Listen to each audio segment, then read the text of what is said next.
left leg in and leg road, getting to this position here, not necessarily the finish. Not getting, the goal wasn't to get to the twister as fast as possible. The goal was to get to this control as fast as possible. He would be defending. It's very hard to get right into the twister in this transition.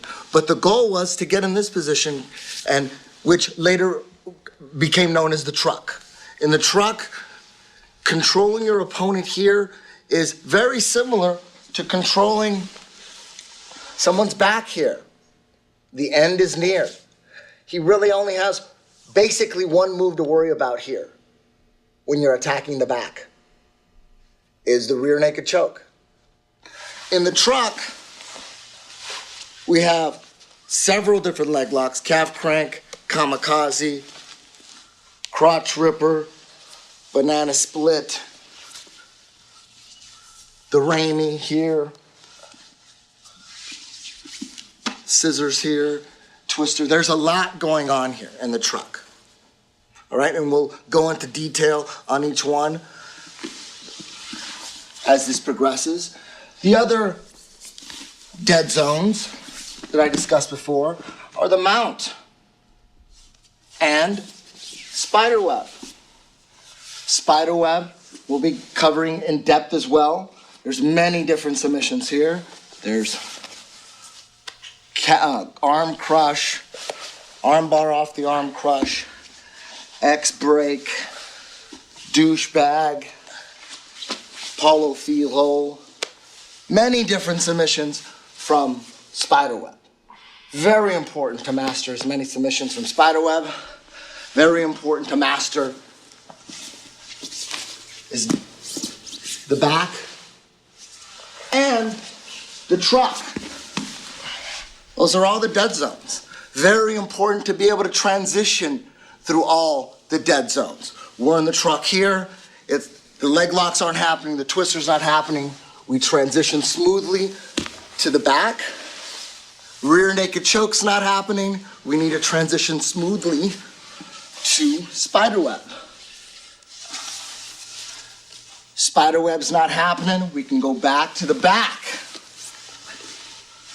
And then we transition back to the truck.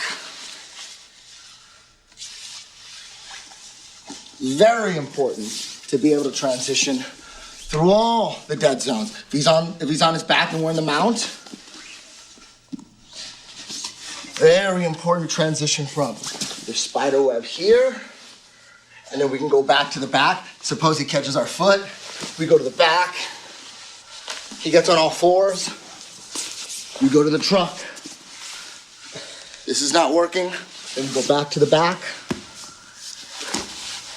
He gets on all fours. We swim back to spiderweb. Traditional jiu-jitsu, this is regular side control here. Your opponent can do three things.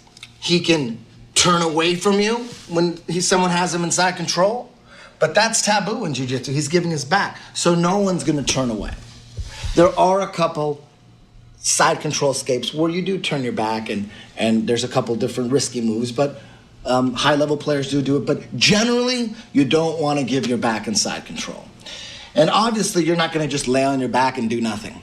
So if I'm on top of him, he wants to turn into me and hopefully get his knee inside and put me back in guard, half guard, quarter guard, full guard.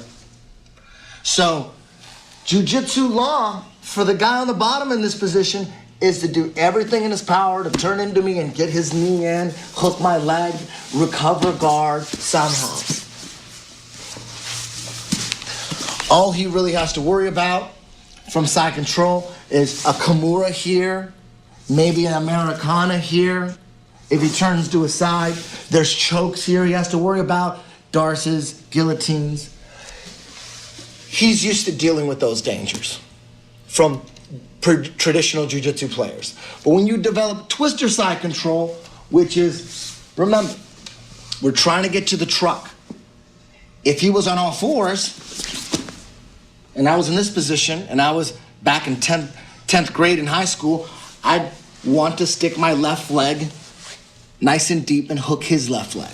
So that's the goal in all the setups to get to the truck. How can I hook his left leg with my left leg? Now, he's on his back. If I'm playing twister side control here, which is different than regular side control here, I need to hook his left leg with my left leg. So I want him to do what he's supposed to do. I want him to turn into me. He thinks he's doing the right thing. He's not doing the right thing if he's the guy on top is a twister master and can hook this up from side control. Because now he's turned into me. Now his left leg is in a position where I can hook his left leg here and then transition into the truck here. Now we're back. A lot of different things could happen in twister side control. He could be pushing you down. You got to keep moving your ass around. There's different things you can do with your base and balance. But the main focus is not having your ass on the ground. Very important.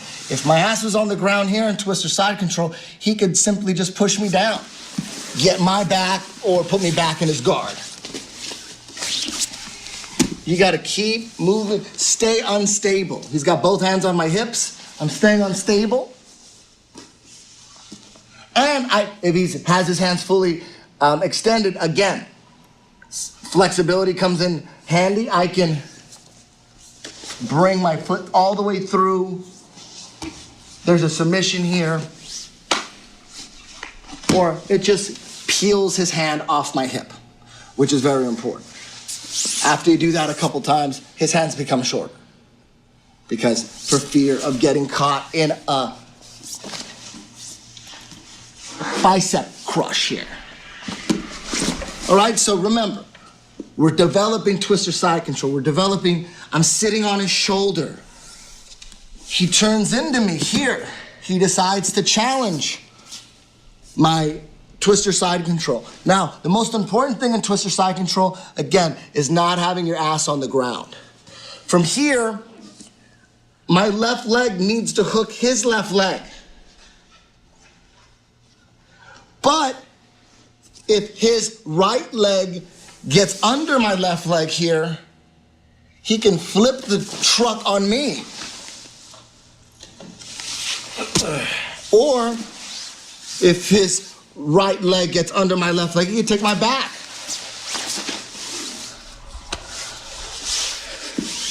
So when setting up the transition to the truck from side control, when he turns to his side, I'm gonna be on my left knee, leaning into his body, and my left knee is gonna be on his hip.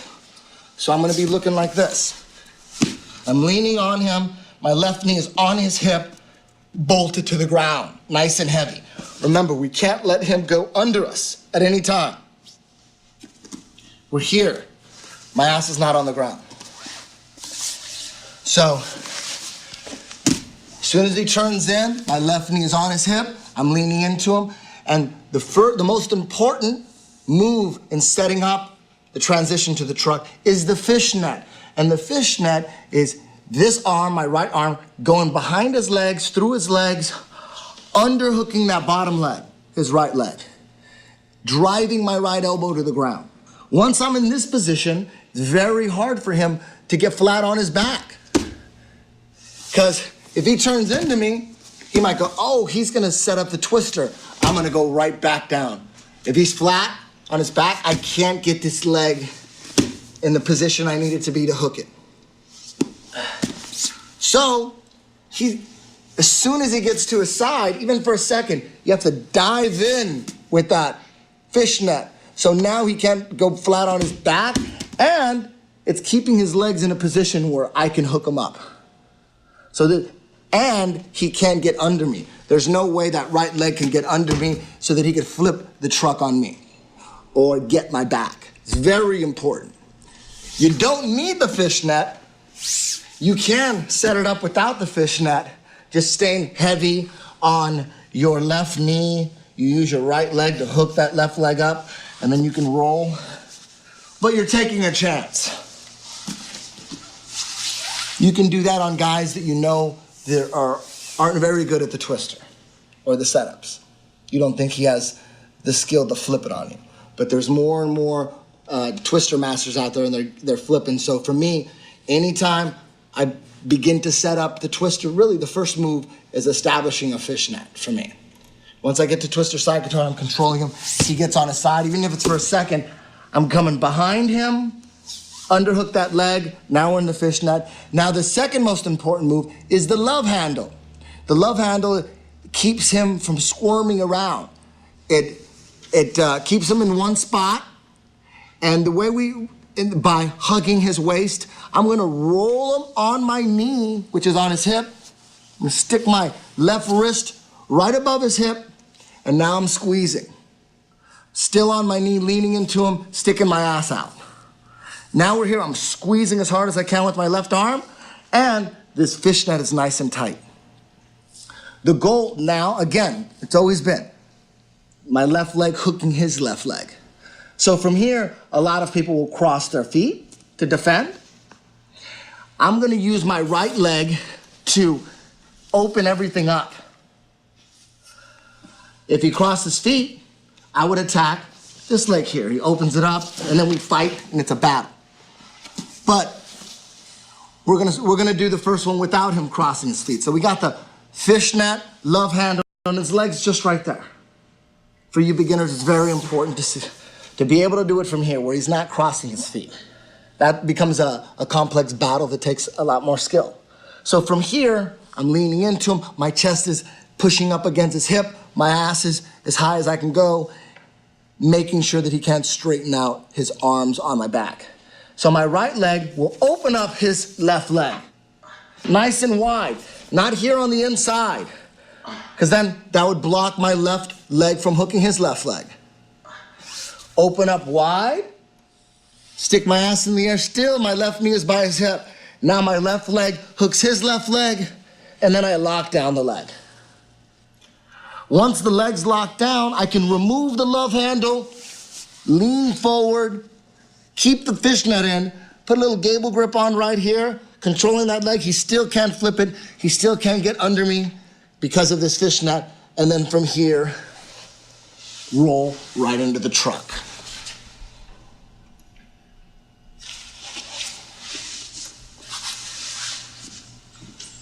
Again, that's the most important transition to the truck.